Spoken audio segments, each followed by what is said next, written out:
मैत्रिणींनो, आज आपण मिल्कमेड बनवूया. Condense milk. हे अर्धा लिटर दूध आहे, मी याच्यात घेते. गरम करून घेऊ दूध.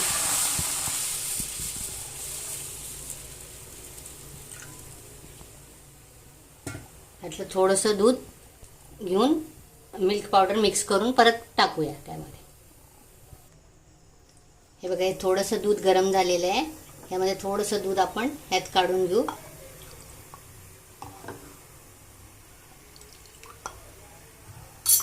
आणि हे 2 टेबलस्पून मिल्क पावडर आहे, ह्यात मिक्स करून घेऊ. हे बघा, हे मिल्क पावडर आहे 2 टेबलस्पून. हे चांगलं असं हलवून घ्यायचं, कोमट दुधात घ्यायचं. हे दूध उकळत ठेवले मी आणि ह्यामध्ये मिक्स करायचं, म्हणजे छान अजून घट्टपणा येतो त्याला. आणि ह्याला आता एक 20 मिनिटं उकळून घेऊ. हे मिल्क पावडर ह्याच्यात टाकते मी.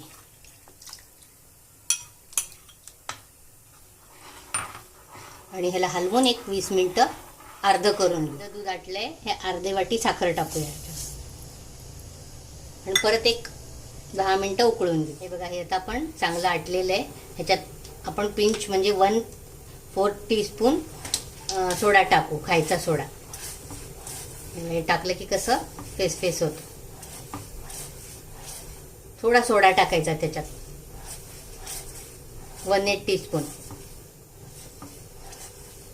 म्हणजे पिंच थोडासा. हे पाहिजे, सोडासा टाकलं की कसं फेस येतं. चांगलं हलवून घ्यायचं त्याला, म्हणजे तो घट्टपणा आणि हे टिकून राहतं. हे गाळून 1 महिना तुम्ही फ्रीजमध्ये ठेवू शकता. गाळून घ्यायचं. अर्ध होत आलं की साखर टाकायची.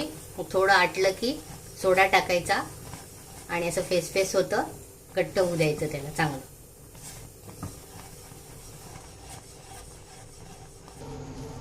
हे बघा, हे आता पूर्ण आटलंय छान घट्ट. आता ह्याच्यात ना एक अर्धा चमचा बटर टाकू, म्हणजे त्याला शायनिंग छान येते.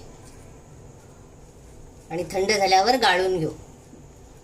जर घट्ट जर वाटलं ना, तुम्ही मिक्सरमध्ये पण बारीक करून मग गाळू शकता. थोडं मिक्सरमध्ये बारीक करून घ्यायचं आणि गाळायचं. आणि 1 महिना हे फ्रीजरमध्ये राहतं. तुम्ही कुठलं पण मिठाई करताल ना, तेव्हा ते टाकायचं. नारळाची मिठाई वगैरे सगळ्याला चालतं हे मिल्कमेड. आईस्क्रीम, केक सगळ्यामध्ये टाकू शकता. 1 महिना टिकतं ते. हे बघा, हे झालं मिल्कमेड. आता ह्याला थंड करून गाळून मी बारीक केले. हे बघा, असे मिल्कमेड तयार झाले. तुम्ही पण करून बघा. माझ्या चॅनलला लाईक, शेअर आणि सबस्क्राईब करा.